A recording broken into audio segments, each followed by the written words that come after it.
My name is Trudy Williams. I do try to go around and meet everyone that's visiting before you get to your seats. I am serving as your club president. Welcome, welcome, welcome. If you have a cell phone, please turn it to silent or vibrate at this time so that it doesn't go off during our presentation.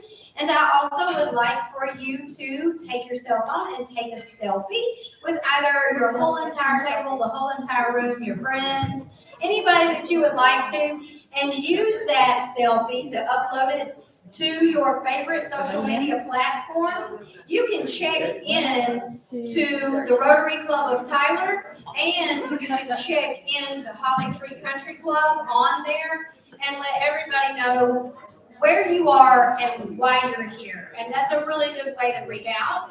Bill Groom is going to do his very, very best to take a lot of pictures of all of our members so that, or anybody that wants their picture taken, so that people will know that you guys are having a great lunch on Thursday. Okay. Our pianist that is normally providing wonderful music is out this week. And I really miss her. Normally you would see a piano right here. She'd be providing great music, but she is out.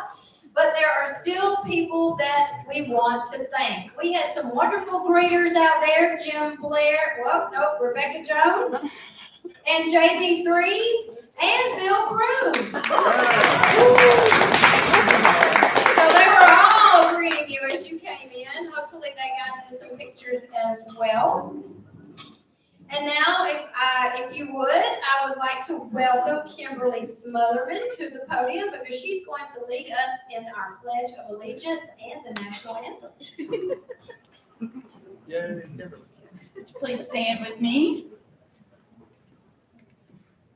I pledge allegiance to the flag of the United States of America and to the republic for which it stands, one nation under God, indivisible, with liberty and justice for all. Oh, say, can you see by the dawn's early light what so proudly we hailed at the twilight's last gleam, whose bright stripes and bright stars through the perilous fight o'er the ramparts we watched were so gallantly streaming, and the rocket's red glare, the bombs bursting in air, gave proof through the night that our flag was still there. Oh, say does that star-spangled banner yet wave o'er the land of the free and the home of the brave? Thank you so much. And now I would like to welcome your immediate past president to the podium as he leads us in the invocation and introductions. Thank you, Madam President. Let us pray. O holy and eternal God, you give us truth for the mind and food for the body. So help us to live that we may be worthy of your love and care. And let all the people say, Amen. Amen. You may be seated. I'd like to call on Annie to make an introduction of a visitor today for us.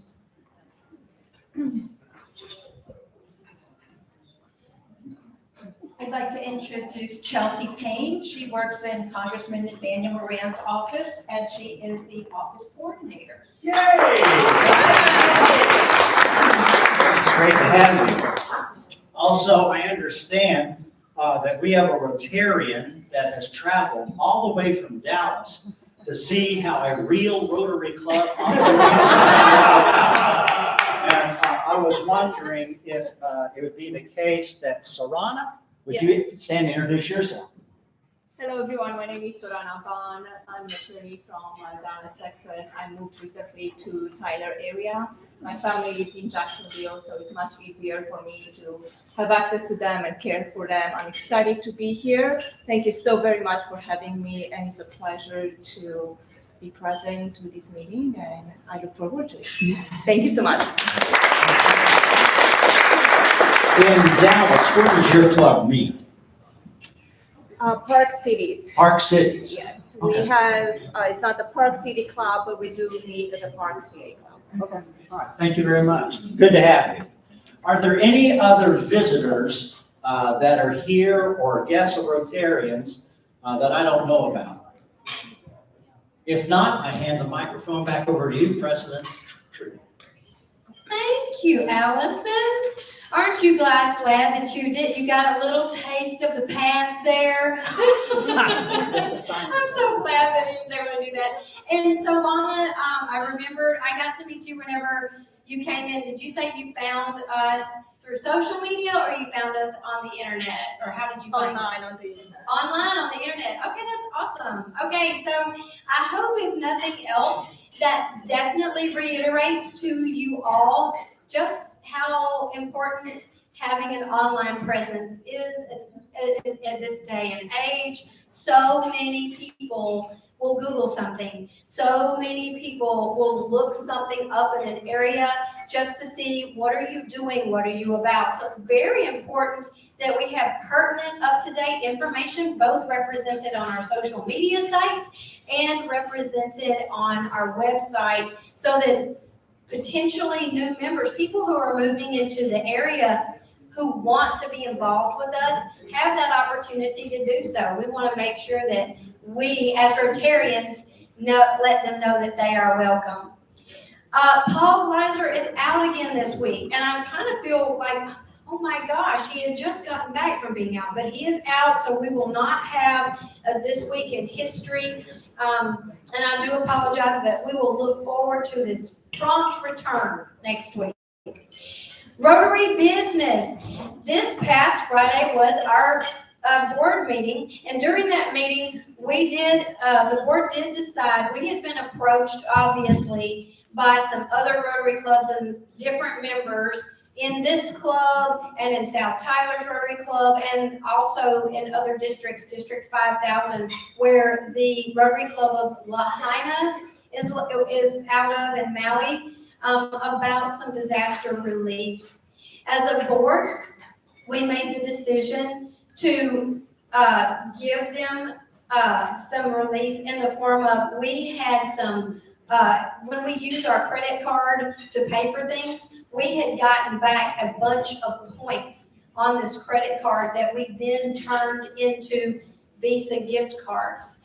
We had about 400 or 500 Visa gift cards, and then several other $100 Visa gift cards. We took those Visa gift cards and set them aside because at the time we didn't have a purpose for them.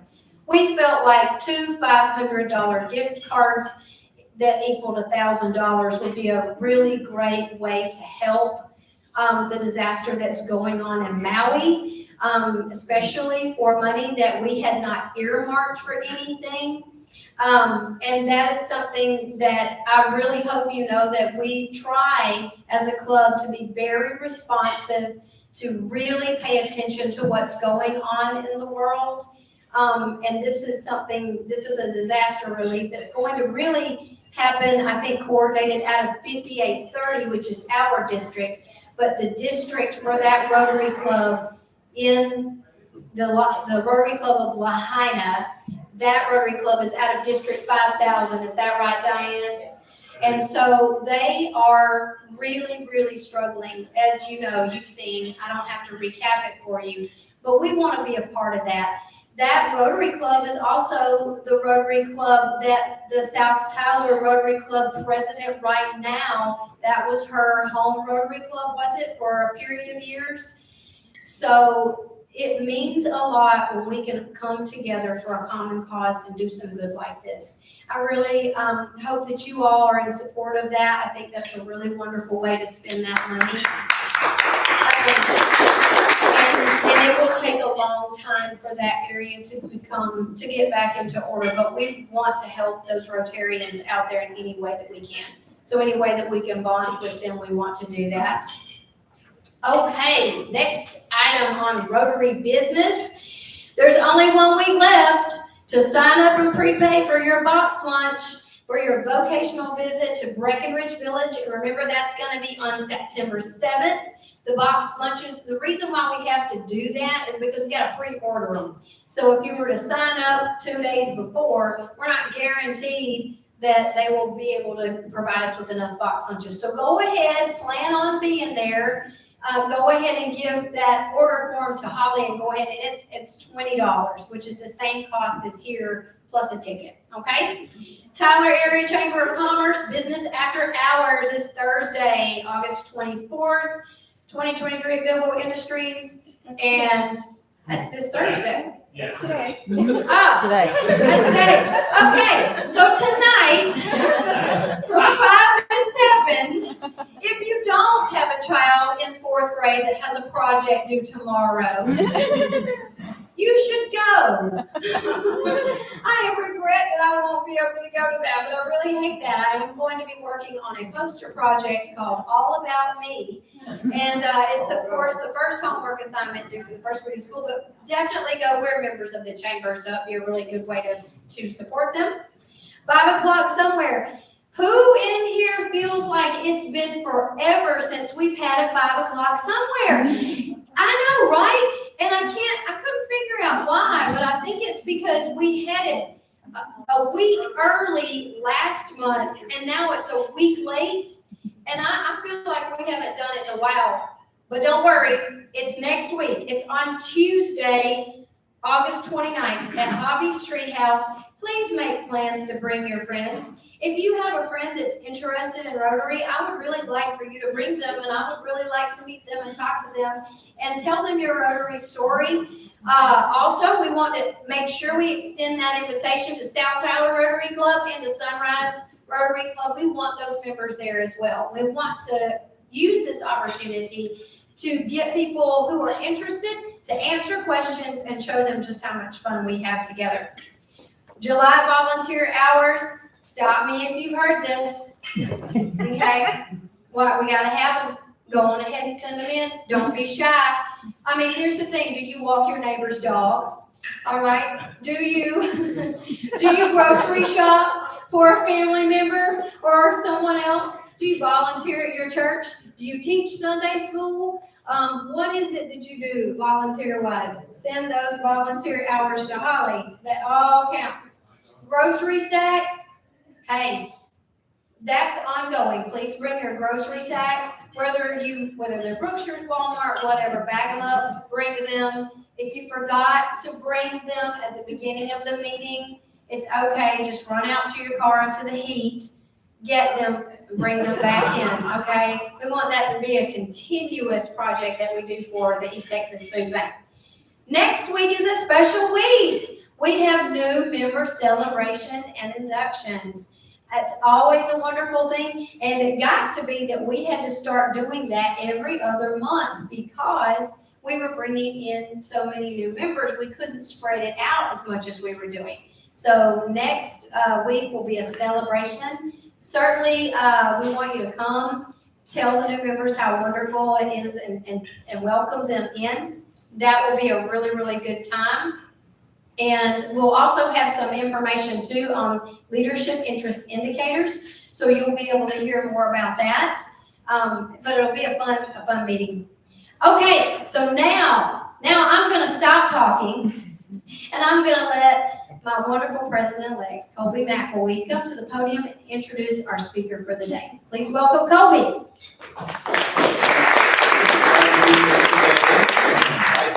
Fighting the heat, but we're here.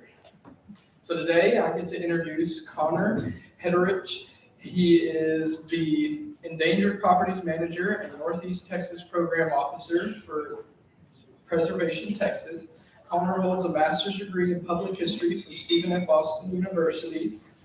He qualifies under the National Park Standard as an historian and has served as a municipal preservation officer in Indiana.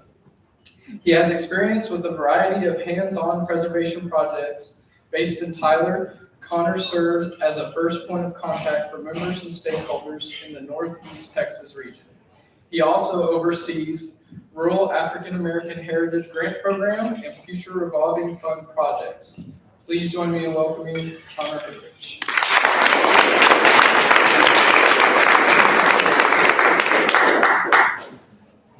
All right. Good afternoon, everybody. Happy to be here. Lovely facility. We're very blessed to be able to meet and have your Rotary Club meetings in here. The food was delicious. Everyone's been friendly. Just happy here to give a presentation. If someone wants to hear about historic preservation, I never say no. So I want to kind of start my presentation today to give you an intro to what historic preservation is. I think there's a lot of misconceptions out there about what the practice is, and there's a lot of, right conceptions about what it is. I'll start with the technical definition. Well, the primary goal of historic preservation is to interpret and protect our cultural heritage by connecting and preserving the physical, the tangible elements of the past. And that can be individual buildings, that can be neighborhoods, which we call districts, that can be objects like signs, that can be landscapes like battlefields. All those are kind of within the wheelhouse of historic preservation and things that we look at saving because they're our cultural heritage. It's a multidisciplinary field.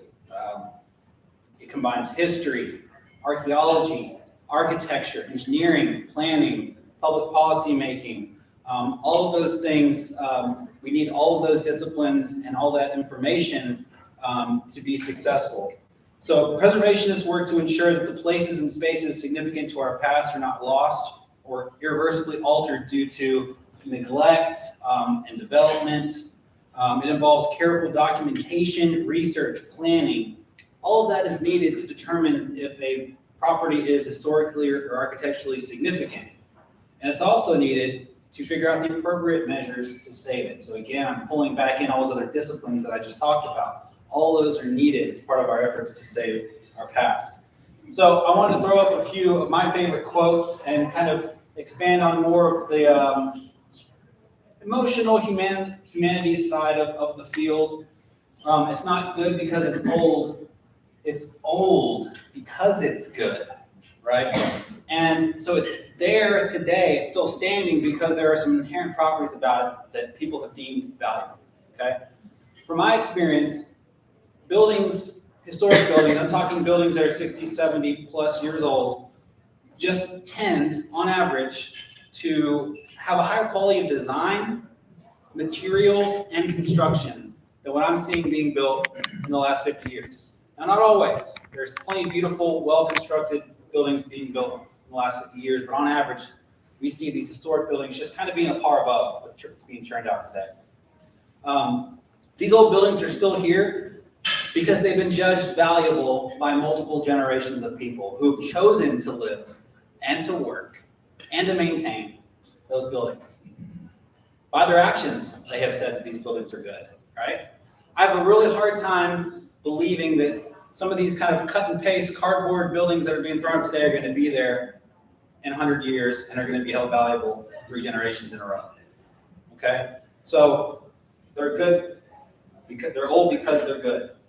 Next, I love this Churchill quote. First we shape our buildings, then they shape us. Here's a statistic for everybody. On average, Americans spend 90% of their time indoors.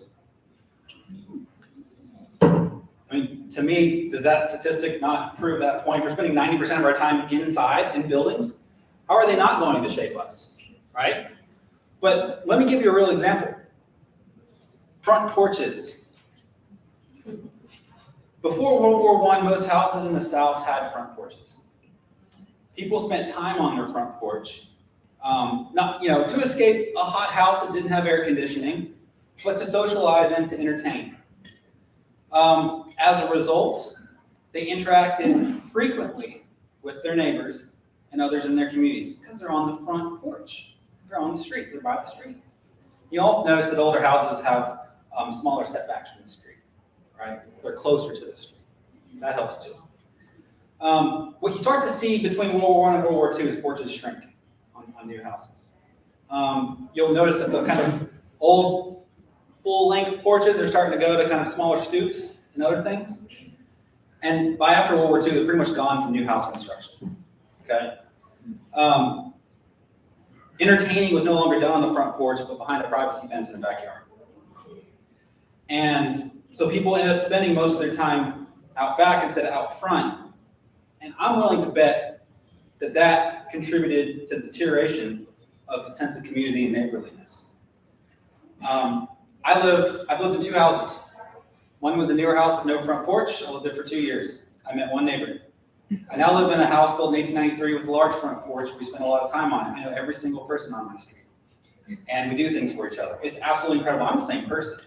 My house was different. And so let that speak to that quote. How will we know it's us without our past? This is a powerful one for me because we derive much of our identity from our history. The stories of past people and places that are passed down by our parents and grandparents, our pastors and teachers, they provide a reference point from which to understand ourselves and our place in this world. Places define us, and historic buildings connect us across an ocean of time to our ancestors, right, to the past. I mean, we've all read the historical account of the Alamo, but when you're actually there and you're putting your hand on the stone walls, does it not feel a little different? Can you not imagine things a little more vividly? And so these are all reasons why physical, tangible reminders of our past should be saved and should be preserved. So I'm going to talk now about my organization, Preservation Texas. We are the statewide nonprofit for historic preservation. Okay, every state has one, and only one. And I don't understand why it kind of worked out that way. For the most part, and all these statewide nonprofits for historic pres are all a little different. I worked in Indiana for a while, and they have Indiana landmarks, and they're endowed by the Eli Lilly Foundation, so they have more money than they know what to do with. And as a result, they have like 12 regional offices and 100 employees and everything like that. And to be honest, I'm kind of shocked and ashamed at how small our organization is for how big and wealthy the state of Texas is. And I'll tell you, we're changing that, and it's really exciting to be part of this organization. So as you can see here on this map, we've divided the state into regions. 7. We may go 8 or 9 when it's done. We're going to staff each region with an office and 1 to 2 employees, and that person is going to be responsible for developing relationships and networks in that region and in doing preservation activities in that region. Because what we found was that when we were just stuck in Austin, nobody wants to go to Austin if they don't have to, and nobody wants to spend money that they think is just going to go to old buildings in Austin. They want to donate money that's going to go to old buildings in their town, in their region. So we found this to be a much more successful approach to things because we do rely on memberships and grants and donations to support our work. We purposely are separate from the government. We do not want to be funded. We've been offered money by the Texas government and denied it every time because once you start taking money, you got to start kind of taking direction too from your benefactor. And we're independent. We're proud of that. And so we have to work very hard to stay independent. And that's what we're doing. We have 3 full-time staff.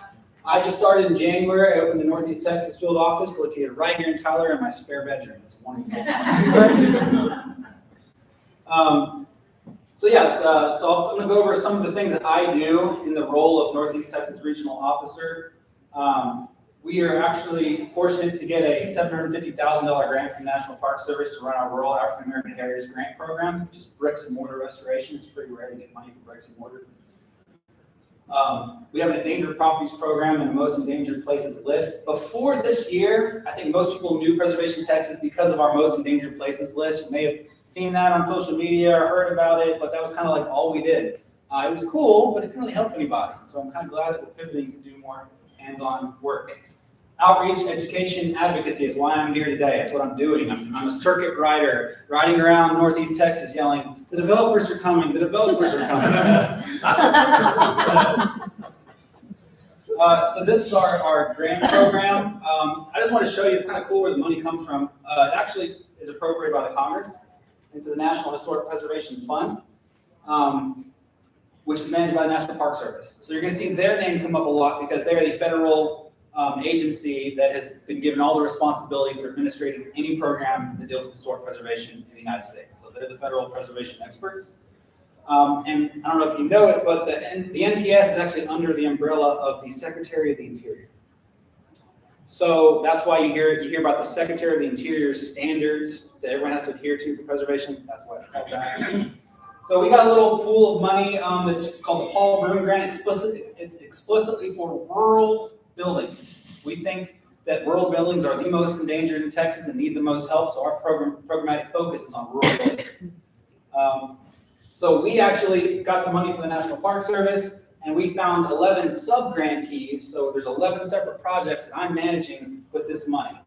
And the scope of work ranges from, simple, replacement of windows to major stabilization of properties, new roofs, foundations. I mean, it's a gamut.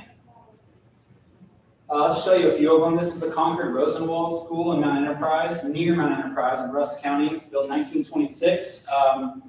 If you're like me, you probably didn't know a lot about Rosenwald schools until recently. It's a really cool story. So Julius Rosenwald was one of the founders of Sears Roebuck, made a fortune back in the early 20th century. And as many of those men did, I think Andrew Carnegie, Rockefeller, got into philanthropy. And Rosenwald's philanthropic wing was black schools, because he was actually a Jew from New York, and he wanted to fund black schools in the South, which were woefully, underfunded and provided for during this time period. And so the Rosenwald School Fund, they partnered with the Tuskegee Institute, black architects, to design progressive school buildings that maximize light and air circulation, and then gave grants to build these all over the South. So these are cool buildings, and this is one that's, and they're all over the place. We're quickly losing them though, because they're wood frame for the most part, and if they're not maintained, they rot and deteriorate very quickly. So working on this one. First Independent Baptist Church. I know you guys are going, Corsicana, that's not rural. Technically, the NPS definition of rural, and you lawyers out here will appreciate it. 50,000 or less population is their definition. So if we can meet that, we can call it rural. We have another project in Texarkana. And it's like, Texarkana has more than 50,000 people. Not on the Texas side. Oh. That's how it got. This is the Brenham Normal Industrial College in Brenham. So I think Bluebell. It's another one of those, it's not a Rosenwald school, but this story fascinates me, and I can't drag too long, but I'm a historian who just loves to talk history. You guys ever heard of Prairie View A&M? Yes. It was one of the first black colleges established in Texas. And it was established near here. Prairie View's not too far from Brenham. And you got a lot of people who are coming off the plantation 15 years, 10 years before this, getting educations at Prairie View A&M, becoming teachers and preachers. And a pair of brothers that got educated at Prairie View A&M, got their degrees in like 1880, founded 2 normal colleges, one in Brenham and one in Conor. Pretty cool story. And these are always associated with the church, with the Baptist church, and with religion. It's hard to separate education and religion in African-American history of this time period. So this is a pretty important building, and we're trying to stabilize and save this as well. We always like to partner with universities when we can. Anybody here is associated with UT Tyler or can get someone in their program in touch with me. I'd love to talk with them. Reached out to somebody in the history department and have not heard back, unfortunately. We partner with Texas State. This summer I partnered with Stephen F. Austin, of course, my old alumni, and I got a couple grad students to help me write National Register nominations. You guys may have heard the National Register of Historic Places before. It is the federally recognized accreditation of being historic, right? So if you want any kind of federal grant money, you got to get on the National Register. And I got good news for everybody. If you're on the National Register, it does not come with any additional oversight by the government. No increased fees or taxes or compliance necessary. You're just getting the benefits of being on the register, okay? So I know there's this misconception out there that, oh my gosh, now the pink police are going to come after me. I'm on the National Register. And that's just simply not true and not the case. So one of the requirements of getting this grant money from the National Park Service was what the buildings have to be historic. Well, to be considered historic, under the statutory definition, it has to be on the National Register. So we are working to get all 11 of our properties on the National Register, and I got help. These cost about $15,000 a piece for a consultant to do it. So the fact that we're able to save that money and do it ourselves in-house with interns, which we paid a little bit, and put the rest of that into bricks and mortar restoration, I mean, that goes a long way, and that's what we're trying to do. So I think this was a big win for us this year. All right, talk a little bit about the Endangered Properties Program. Just some of the old raggedy buildings. If anyone wants an old fire station in Linden, they can have it. We don't want it anymore. This was supposed to be the genesis of our revolving fund program, and it sat without a roof for too long. And we spent about $15,000 in architecture and engineering work, got nowhere, and don't know what to do with it. So anyway, that's the thing. So we have a most endangered places list. It's kind of our signature program, although we will be moving beyond this pretty soon. But historically, this has been what we do. It's been our bread and butter. We get a lot of media attention for it. This year, we nominated, was that 7 or 8 new sites to our most endangered places list. It's kind of a statewide list. One I want to talk about was in Longview. You may have heard of the Turnalade homes. There's a little smattering of media coverage around this time period. Texas Monthly put an article out about it, and a few of the local media outlets, but they may not look like it. You guys are going, what the, who wants to save that block of concrete, right? But this is one of those times where you have to look past the aesthetic. The significance isn't in the aesthetic, it's in the machine that built the houses. That's what's really cool here. And so you see the Turnalair machine down there. R.G. Letourneau was an inventor, built factories all over the United States that built heavy machinery, but he had a factory in Longview. You can still see the remnants of that plant there. And so he wanted to build housing for his workers, and he invented the Turnalair machine. And literally, it was like this form, steel form on wheels that could be moved onto a pre-laid concrete slab, dropped down, poured and filled, and then just moved on. And so they would lay a house a day, is what they'd say. And there was a Letourneau community here in Longview that once had 86 houses, and these are the last 2 left. So we're leading the charge to try and save at least 2 of these. These are the only ones known in Texas. So we think they're pretty remarkable. This is an example of a success of our most endangered places list. This is the Lewis Railroad Hotel in St. Augustine. You can see what it looked like before and what it looks like now. It's a successful restoration. We got it the necessary attention that it needed from the right people and connected them with the right experts, and the preservation of this building happened, and it's a success story. We love to show off our success stories. There's another shot of it. I mean, it was in rough shape, and they're never too far gone. With enough time and money, you can save anything. Now, you have to make the decision, does that make sense to save it? But I will say, with enough time and money, you can save anything if you deem it important enough. The Atlanta Grade Miller School, I don't have a good before of that one, I just have beautiful afters. This is a wonderful success story of a bunch of alumni coming together and saving the old elementary school that they went to. And it's so original on the inside, and they have original desks and everything they're going to put back there. And it's going to be great because they're going to take elementary kids from the area to do tours and say, this is what a school looked like in the 1930s. And minds are going to be blown. They're like, that's a school? You know, I mean, think of what schools look like now. Again, we shape our buildings, and thereafter they shape us, right? I don't want to talk about that. Hey, I went to school there in 1950. We got to talk. That's cool. Are you And involved? I sent some money up there to them. Good. Well, they're using it. Yeah. That's a great project. Good to hear. So I want to talk about Emerson's Ferry. It's another one that's on our endangered list, but I wanted to showcase this one because it's not a building. Remember I said that we're looking at more than just buildings? Sites, landscapes are important too, okay? So Emerson's Ferry, and I don't have a map on here, but there was an early road called Trammell's Trace that went from Arkansas across the Red River through northeast Texas, where it met up with the El Camino Real, or the old San Antonio Road in Nacogdoches. Anybody who's immigrating to Texas from like Kentucky, Tennessee, Missouri, Ohio, that area, all came down Trammell's Trace. every single one of them. And the only way to get across the Sulphur River, which is in Cass Bowie County, this area right Patman Lake, was across at Epperson's Ferry. This was a pioneer that went out there in the wilderness and built a ferry in 1834. That site was lost to history. I found a 1955 USGS quad map that said historical marker. I did some research. As part of the 1936 centennial celebration, the state of Texas went around throwing out historical markers everywhere, right? And we're going to be doing it again for the bicentennial. But this is one of the sites where they actually put a historical marker down at the site of the ferry. So I said, if I can find that, some remnants of that marker, sorry, I didn't finish my story. They actually ended up moving the marker in the 1950s when they flooded the Sulphur Fork, when they dammed the Sulphur Fork to create Bright Patman Lake. And so they moved the marker to a different area, actually way off on a road somewhere, nowhere near the old ferry site.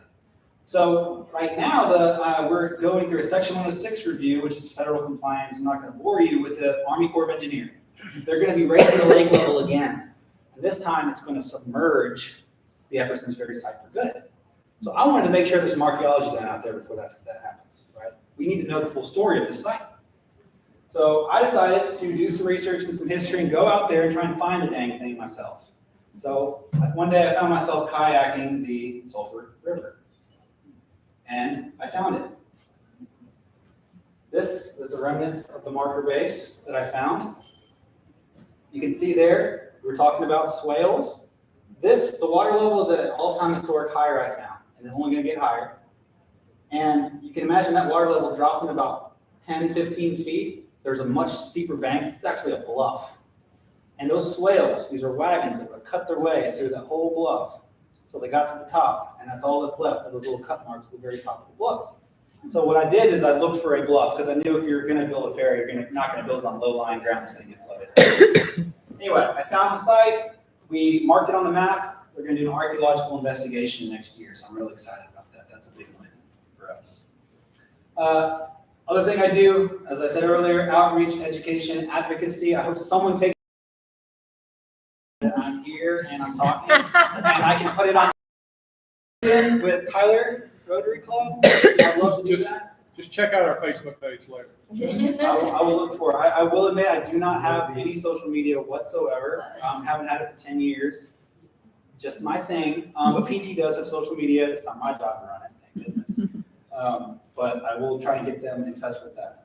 We're having a preservation summit September 7th, so a couple weeks. I'm really excited to bring this to Tyler. We try to have these every year around the state. Instead of having like one big meeting in Austin, again, we're bringing these out to the regions, right? So we can get some local people involved and drive attendance and all that kind of stuff. So we're going to have it at the Rose Garden Center. There's a great little lineup of speakers. There's going to be a lot of people here from all around the place, people who've been involved with grassroots preservation efforts. We're getting a speaker from the THC, Texas Historical Commission, to come down to this. She's a cemetery preservation specialist. She runs that program. She's going to talk about how to protect historic cemeteries. If you stumble across one, an abandoned one, where to look, how to save it, where to get money, etc. So I'm really kind of excited to offer the regional summit. And that's the end of my presentation. I feel like I was under time. Does anyone have any questions?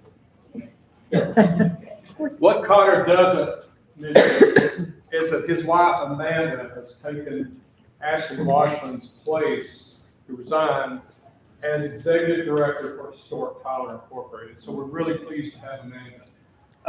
Conor, I'd like to ask you, several other people are going to be going to your conference September 7th. How do you think Preservation Texas and Historic Tyler Incorporated will be able to work together, say, in the future? I think we're going to be able to work together quite a bit. The issue in the past and why I don't think we have a strong relationship already is because Preservation Texas didn't get out much outside of Austin, and that's changing. I'm in Tyler now, right? And so you guys know me. Now, we didn't hear about it until you came to Tyler. So it's working. Yes. That's good. That's good. It's working. We love to partner with local organizations. If you guys have a project, if you like, I can't find anybody to do the engineering plan on this or the preservation architecture, we'll put you in touch with people. You know, if you need money for a particular thing, we'll see if we can round up a grant program that we can get funding for. I mean, we're a facilitator. We're not a bank. And so like a lot of people come to us, give us money for preservation. I'm like, I wish I could, but I don't even know if I'm gonna have a job next year. You know, I'm gonna go beg the Summerlee Foundation and the D-Lee Foundation to fund my position. All that's gonna change. We're gonna run a big capital campaign next year. We also have farms. Okay, sorry. Bassett Farms. Historic farmstead in Cossie, Texas, which is not far from Waco. So we got this beautiful, well, it wasn't beautiful when we got it. It was kind of $1 million farmhouse. And we have about 3,000 acres to come along with it. On that 3,000 acres is the remnants of a freedom colony. I don't know if you guys have heard of freedom colonies. So after the Civil War, slaves were emancipated. They had two choices.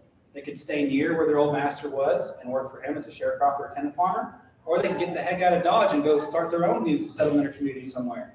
Well, they could only get the land that nobody wanted. Oftentimes the land that nobody had even claimed yet. You can believe it or not, the land existed in Texas in the 1870s and nobody had claimed it did. But it was in terrible, it was like the soggy bottoms of rivers. It was far away from any existing towns or roads. And so these freedom colonies started cropping up everywhere. They'd start with a few buildings, they'd farm, they'd clear the land, they'd build a church, they'd build a school, they'd have a cemetery. Well, we have a freedom colony on this land called Hopewell, and we have a cemetery and an old church buildings left. So that's another really cool thing that we're kind of exploring on doing.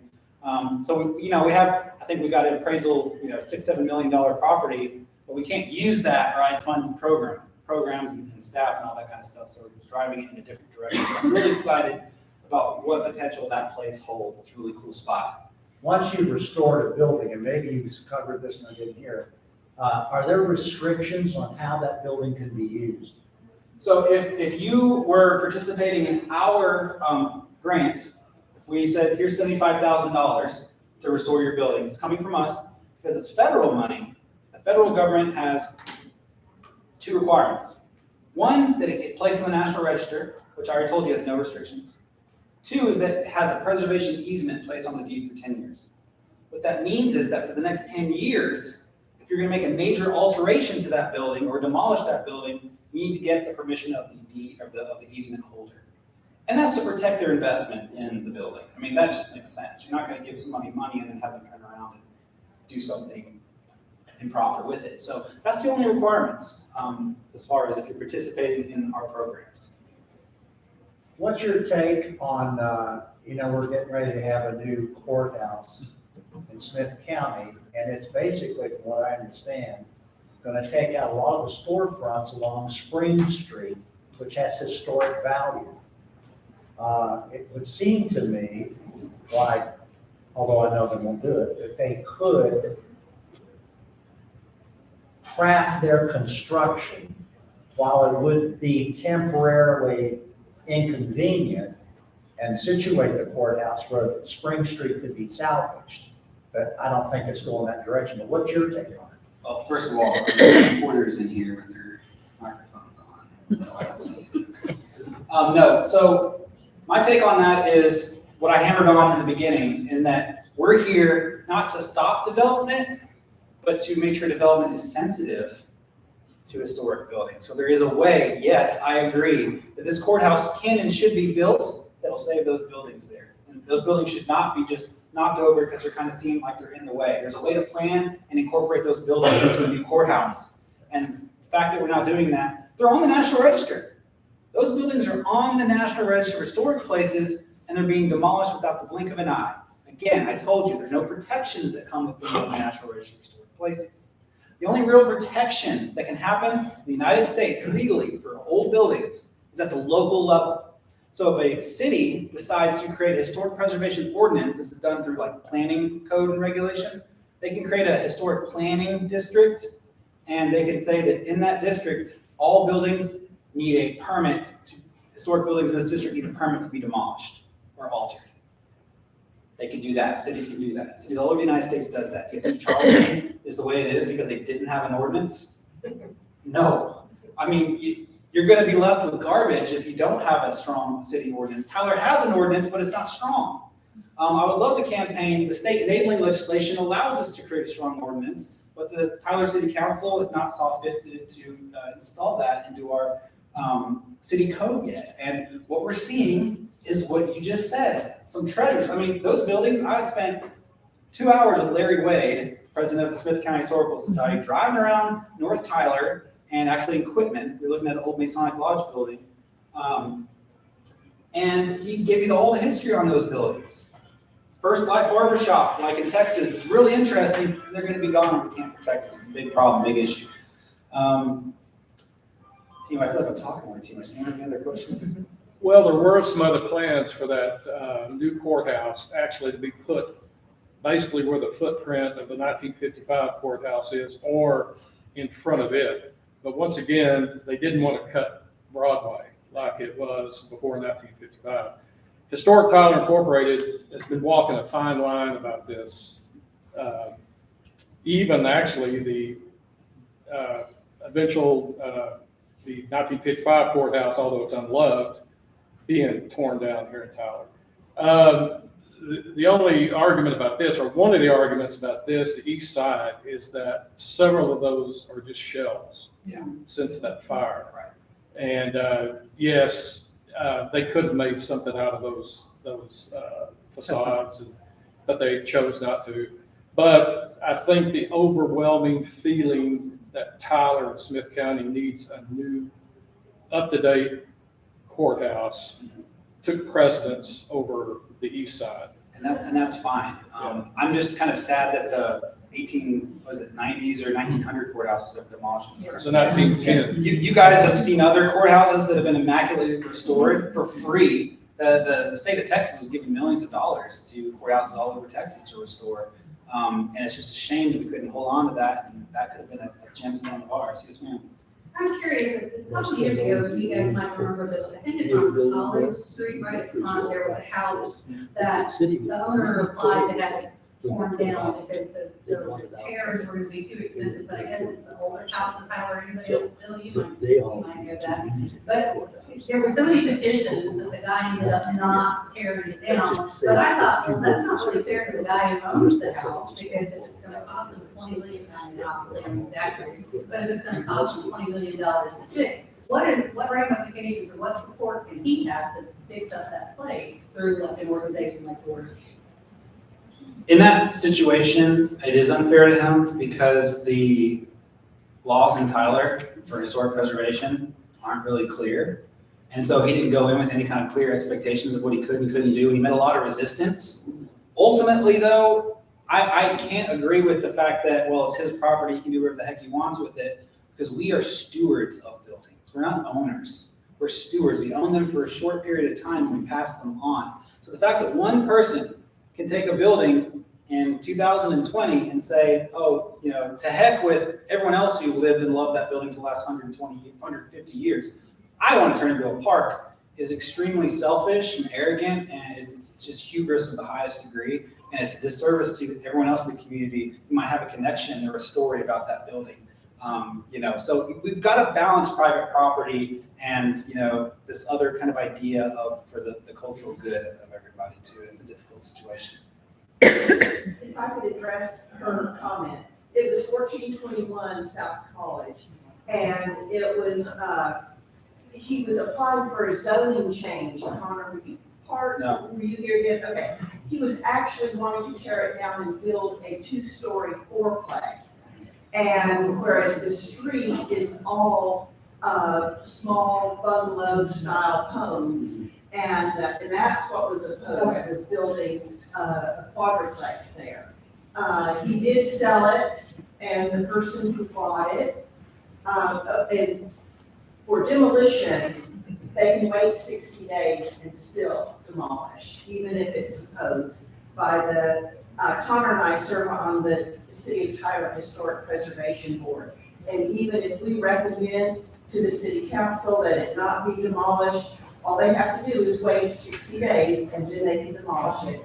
Because the thought is if we oppose it and there's publicity, somebody will come and buy it and preserve it. Well, somebody did buy 1421 South College. They didn't preserve it in the manner which we would have loved for them to preserve it, but the facade, like the east side of the square, the facade is still there. So. And that goes to my point is that there are preservation ordinances at this time in the city, are just not strong enough. I mean, I understand 60 days is better than nothing, but at the end of the day, we need to be able to say no sometimes to some buildings. I think I want to end on this thought that when you strip away like all the rhetoric, preservation is just simply having the good sense to hold on to things that were well made, that link us to our past in a meaningful way, and that have plenty of use left in them in the future, right? And that's a very simple concept. We should be recycling where we can and reusing instead of this kind of throwaway culture that pervades our society. And I'm just taking that and applying it to buildings because I love history and I love the past. So thanks everybody for letting me talk today.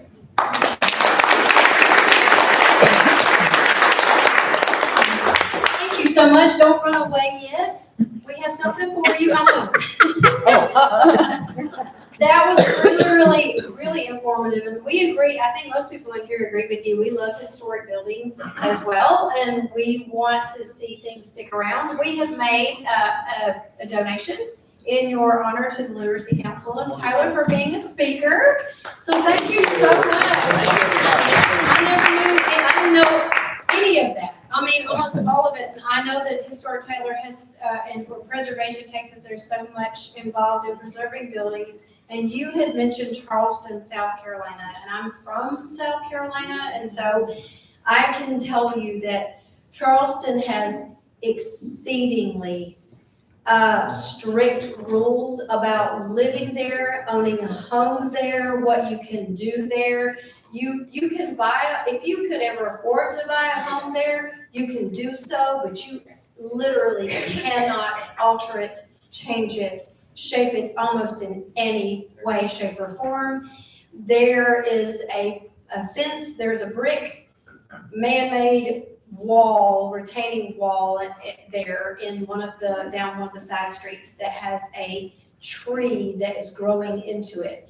And both the wall and the tree are over 100 years old, so nothing can be done to either one of them. Until one of them wins the battle, they will not remove the wall, and they won't remove the tree. They both, in Charleston, South Carolina, they both have the right to be there. So I get what you said. When you said that, I was like, oh yeah, you can't change the colors or anything. So very, very interesting, and hopefully we'll get there one day. Okay, for the Ace of Diamonds. Okay, so we're gonna let you draw the tickets, Connor, and then when I got here, it was $2,050, and I know that several of you have bought more tickets. Yeah, 53 more. So it's 2,100, what? 2103. Yeah, 2103, and I think there are 14 cards. 17. Oh, no. So remember, if you win, and you remember, you get half of that amount. If you're a guest, you only get a fourth of that amount. Don't spill them. Mine's in there. Work a deal. What am I reading? The last four? Yeah. The last three. 614. Oh, Six. I got it. What? Kathy! Hey, Wait, No, the new 614. 614. Kathy's up. Okay, Go on, girl. you've got a 1 in 14 chance of getting the 1 in Ace of 17. Diamonds. 17? 17. Ah. Use the force. Channel Tom and Hannah. For your heart. Oh. The Ace of Diamonds, the pot lives another week. If there's ever a time to buy tickets, guys, it's now. It will only grow. So the last time I think someone won it was way up over $3,000. As long as nobody draws the ace out, it will survive to the next week. So at this time, if you will stand with me as we recite the 4-way test of the things that we think, say, or do first. Is it true? Second. Is They're all concerned. Third. Will it build goodwill and better friendships? And fourth. Will it be beneficial to all concerned? We are now adjourned.